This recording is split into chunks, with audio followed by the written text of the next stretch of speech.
Hey guys, Sharon Tubbs from Virtual Accounting Strategies here today. I am here with Ian. We wanted to talk today a little bit about investing and different ways of making your money grow. So I'm going to start with what most people know about is the stock market. So the way how you make money in the stock market is that you invest in a stock, you purchase a stock, and you make money when the stock value increases. So for instance, if you buy a penny stock and the stock increases to a value of $1 and you sell it at that point in time, you make the difference between the penny and $1, which is 99 cents. So by holding on to it and waiting till the company's value increases and the price of that stock increases, that's how you make money. So say you owe 10 of those shares, you go 10 times 99 cents, and you've now made a little bit under $10. A second way of making money in the stock market is with dividends. You may purchase a stock that the company pays out dividends. And what a dividend is that when a company makes money, it pays out a certain portion of its income to its shareholders. So for instance, when you hear about Ford and GM paying out dividends and bonuses to their employees, that's a type of dividend that they will pay out to their stockholders. So for instance, you hold stock in Ford, they make money at the end of the quarter or at the end of the year, and they pay out a certain portion of that based on the number of shares that you have. And that's called a dividend. That's basically the company paying out from their income to their shareholders. So a third type of way of making money is through interest. And I just kind of wanted to read real quick a Bible verse that kind of supports this, because a lot of people don't think that the Bible talks about money, but I just kind of wanted to share this with you real quick. So I'm reading from the English Standard Version. I'm in Matthew 25 and 14 through 30. It talks about the parable of the talents. And rather than reading the whole thing, just basically, a man had some money and he was going on a trip. So he called 3 different servants and he gave each of them a piece of a certain amount of money. So the first one he gave 5, the second one he gave 3, and the third one he gave 2. So so he went on his trip. And then when he came back from his trip, he went to these people and he's like, okay, so give me back the money that you've given me. So the first guy that he gave 5 to, he invested the money. And so he gave back to his master the money plus what he made on it. And the second guy did something similar. He invested the 3 that he gave him and gave back to the master, and he made some money. But the third guy said, and I'm reading down here it says down here. Oh goodness, I'm sorry, I'm losing my place.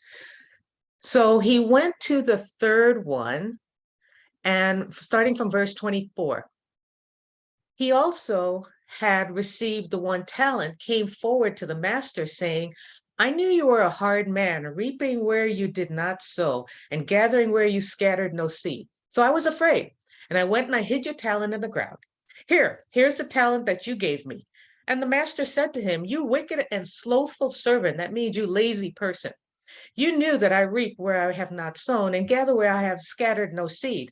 Then you ought to have invested my money with the bankers, and at my coming, I should have received what was my own with interest.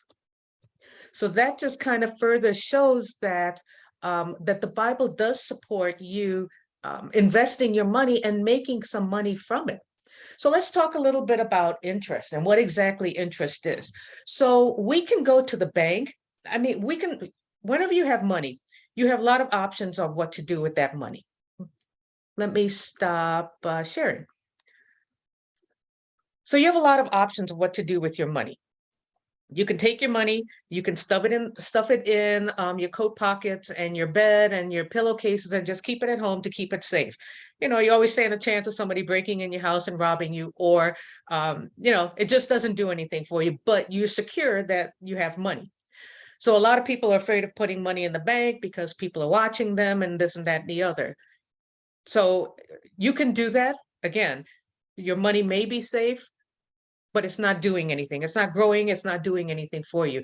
You need to have your money always working for you. Like that scripture verse that we said, is that you should be doing something with your money. You should always be trying to make it increase. Money should be working for you, not you working for money. So there are different ways that you can make interest when you give your money to the bank. Basically, when you put your money in a bank account, what you're basically doing is lending the bank your money. So in return for you lending the bank your money, they pay you a certain amount of interest. So they're basically saying, thanks for letting us hold on to your money. And as a result, I'll give you a little bit more extra when you come to pick it all up. So right now, most banks offer a very small percentage. There was a point in time where banks were offering these huge interest rates. So again, an interest on your money is basically your money plus a percentage that the bank is willing to give you for letting them hold on to your money. Right now, most banks are paying like 0.01 or 0.025% per year to hold on to your money. So basically what that is, if I put $1 into the bank, you're basically going to get $1.25 after a whole year. Not a lot of money, but it's still an increase. At a minimum, you should be putting your money in a bank that gives you some kind of interest. There are different types of accounts that you can put into a bank. For instance, there's a checking account. Most checking accounts don't pay you any interest. What it is that it's really pretty fluid because you're using that money to pay your bills. The money's going in and out pretty quickly. So it doesn't really have a chance to really grow anywhere. Another type of account is a savings account. And that's where a lot of people put their excess cash is in a savings account. Now, most banks pay out very little interest. They do pay interest, but they pay very little on a savings account. That's where the 0.025% per year comes in. So you put in $1, they give you $1.25 at the end of the year, which you can either take out or you can leave in there.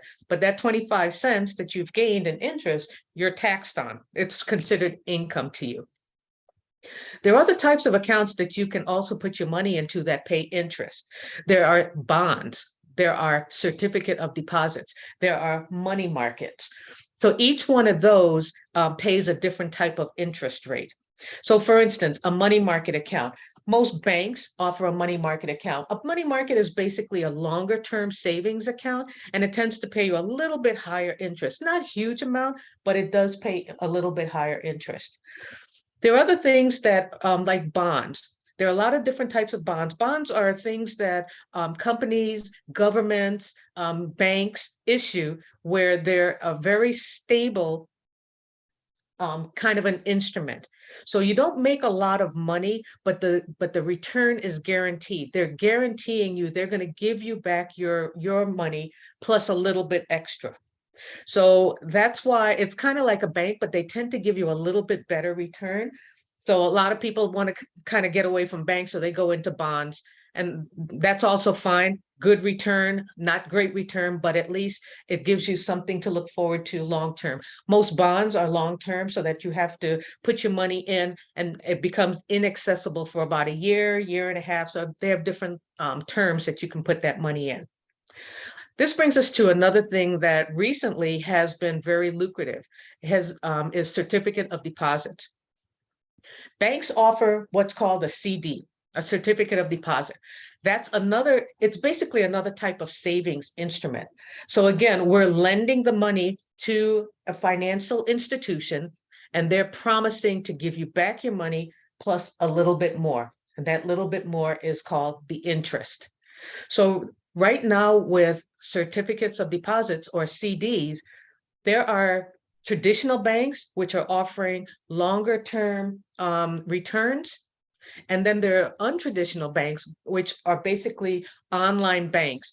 Types of online banks are like Ing, there's Ameritrade, Ameritrust. There are a lot of different online banking where they don't have a brick and mortar. Everything that you do is online. A lot of people are afraid of that, but just kind of want to put it in perspective.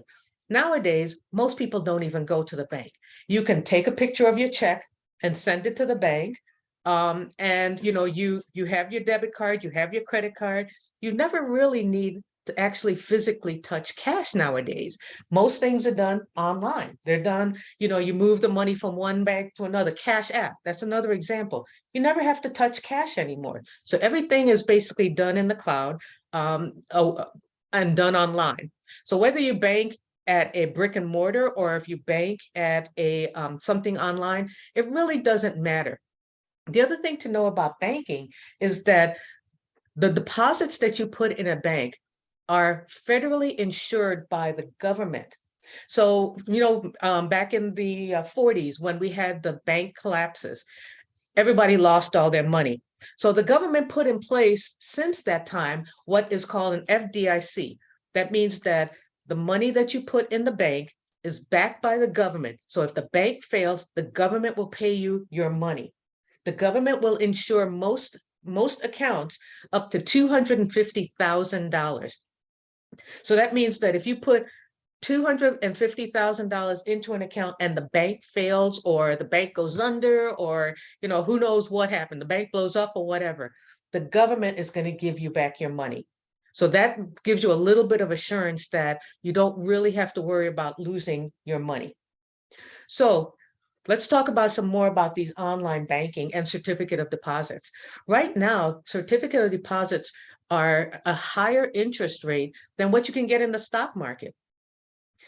There's a principle in finance that says when stocks go down, bonds and CDs go up. So the interest rate, while you're losing money in the stock market, the bonds and CDs are giving you a higher interest rate. They move in opposite directions. And the opposite is also true. So when stocks are giving you great returns, the bonds and the CDs are giving you very small returns. So right now, most people are either not making much money or losing money in the stock market because right now things are so volatile. But right now, certificates of deposits, if you were to go to an online or untraditional bank, it's paying you a lot higher interest rate than what you would get at your local bank.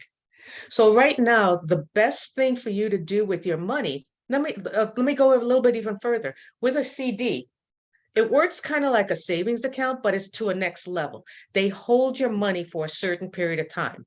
So you can buy a CD that they hold your money for 3 months, 6 months, 12 months, or 18 months. You choose how long you're comfortable with them holding on to your money without you getting access to it. Also, when you say that you don't have access to it, that means that you can't get your money back without paying a fee or a penalty. But your money is still yours and you still can access it.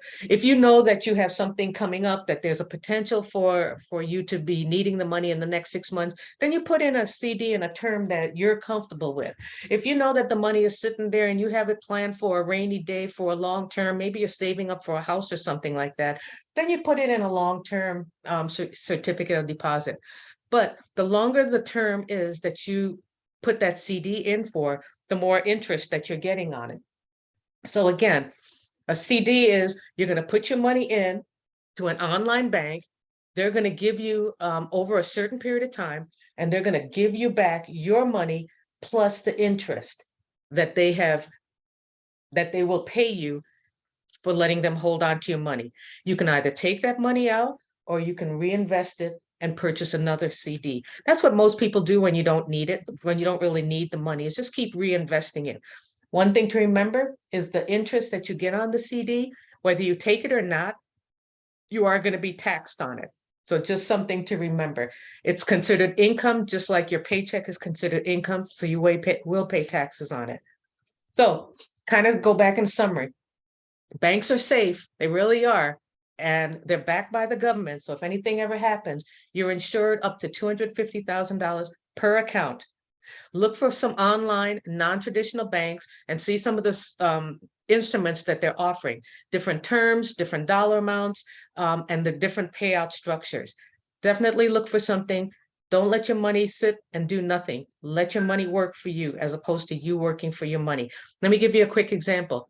Let's say that you have $100,000. Let's say you have $10,000 to invest in a CD. If you invest in a CD that's paying you 5% interest, if you do it over 3 months, you will get 5% times 10,000 or $500 back when you take back out your $10,000. You don't get that kind of interest in the bank. And think about how long it takes you to make $500. That's a week or two out of your life that you just got for free. So, in summary, invest your money. Don't sit on it. Do the right thing. Let your money work for you. This is Sharon Tubbs. You guys have a good day.